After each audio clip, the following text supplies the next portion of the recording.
So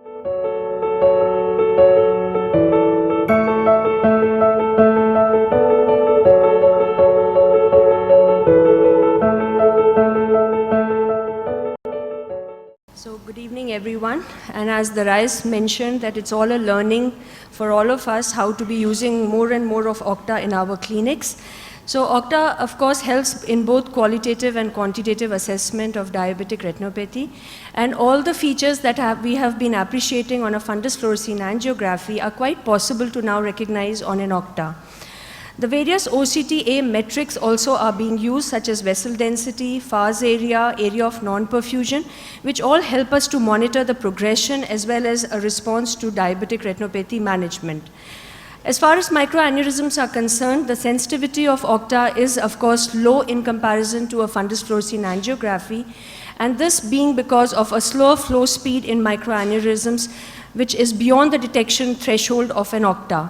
However, the advantage of using an Octa in recognizing microaneurysms is that we are able to exactly locate the level and also see the various morphological patterns which earlier we were not able to recognize on a fundus fluorescein angiography.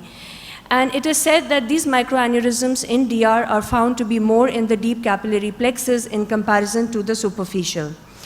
We can also image IRMA, and it is visualized better on NFAS images, and they appear as dilated or looping vessels which are found near the areas of capillary non-perfusion. So these are one of my patients where you see the fundus fluorescein angiography, and you are suspecting an IRMA somewhere over here, and when you see it on an Octa, you are able to again localize the IRMA quite well. The caliber of these loops is noticeably greater than that of the surrounding normal capillaries, and that's how you'll end up recognizing them.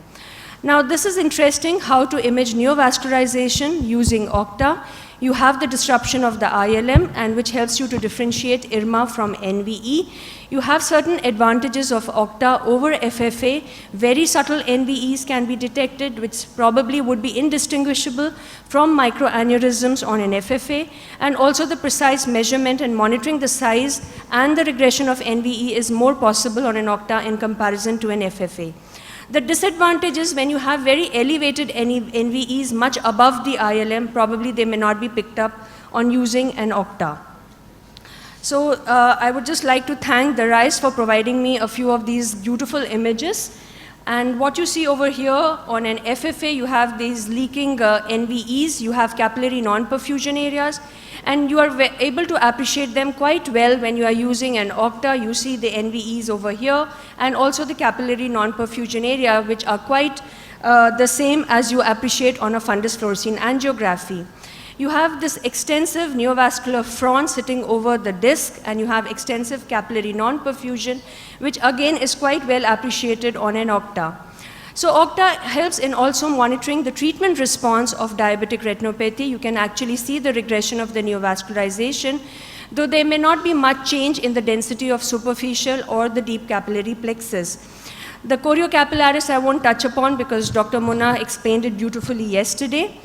And this is one of the patients you see again on a fundus fluorescein angiography. You have an extensive leaking NVE. You have this active NVE again, which we are able to see on Octa. However, post-laser treatment, you see that there is a marked decrease in the leakage, and also you are able to appreciate the regression of the NVE on, again, doing a repeat Octa. On a higher magnification, this is pre-laser, this is post-laser, you see the regression, and you see this is quite elevated above the ILM, and this has regressed after the laser treatment. And this again is showing that you are having the flow signals present in the ILM when the NVE was active, and the flow signals have disappeared. This is again on a higher magnification, you are able to see it better. Extensive flow signal above the ILM showing it's an active NVE, and that has completely gone, and there is a regression of the NVE. This again is a fibrovascular front over the disc before the treatment, and this is again you see the regression after the laser treatment has been done. This again you can see the response to treatment. This is pre-vitrectomy, and this is again post-vitrectomy. You see there's a marked regression again of the neovascular front over the disc, and there is also an extensive capillary non-perfusion which is present all along. There is a possibility of doing a quantitative assessment of the foveal avascular zone using an OCTA, and both of these are found to be significantly greater in eyes with diabetic retinopathy compared to normal and diabetics with no DR. The contour of the FAS on FFA correlates pretty much well with the OCTA, and it can be used as a screening tool when we are wanting to rule out a macular ischemia. So here we have an evidence which is you having enlargement of the foveal avascular zone on superficial capillary plexus and also on the deep capillary plexus.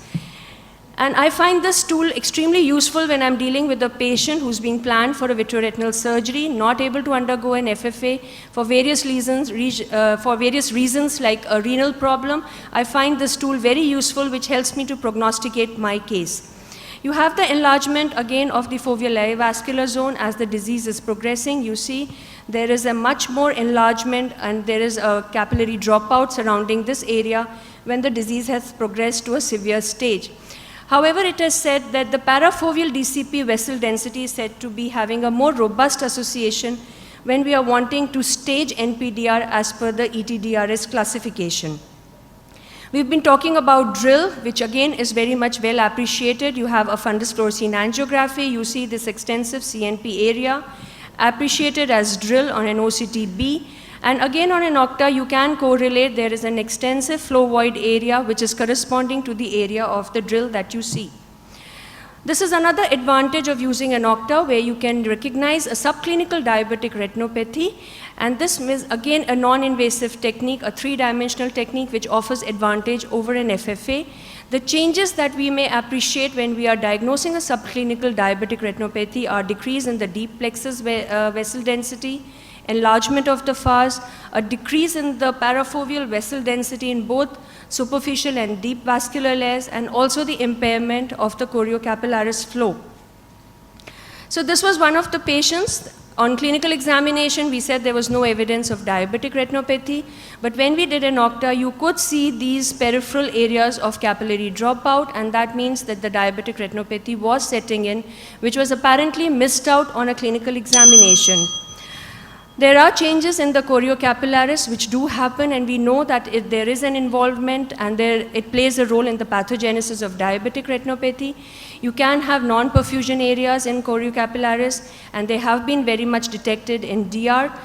And these areas again increase with more severe stages of diabetic retinopathy. So you have an earlier onset of a DR where you see the microaneurysms, you see the capillary non-perfusion areas, you see an enlargement of the FAS with a notch, and as the disease is progressing, the choriocapillaris is also showing the flow void areas.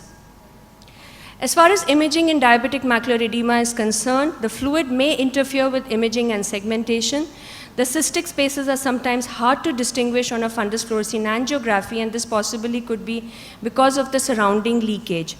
Octa cystoid spaces are oblong-shaped total void areas with smooth margins, and whenever you have DME, you find that the microaneurysms are more in the deep capillary plexus. So you see these are well appreciated. On an FFA, they are quite covered with the surrounding leakage, but on an OCTA, you have these oblong spaces which are quite well appreciated, and again on an OCT-B, they are well seen. So I would just conclude by saying that OCTA offers the advantage over FFA in being non-invasive, much safer in patients with dye allergies and renal problems. A quantitative assessment and depth of lesions is far more possible to assess with OCTA in comparison to an FFA. A subclinical detection of DR is possible. However, OCTA and FFA both do have their own advantages and limitations, but they do complement each other. Thank you so much.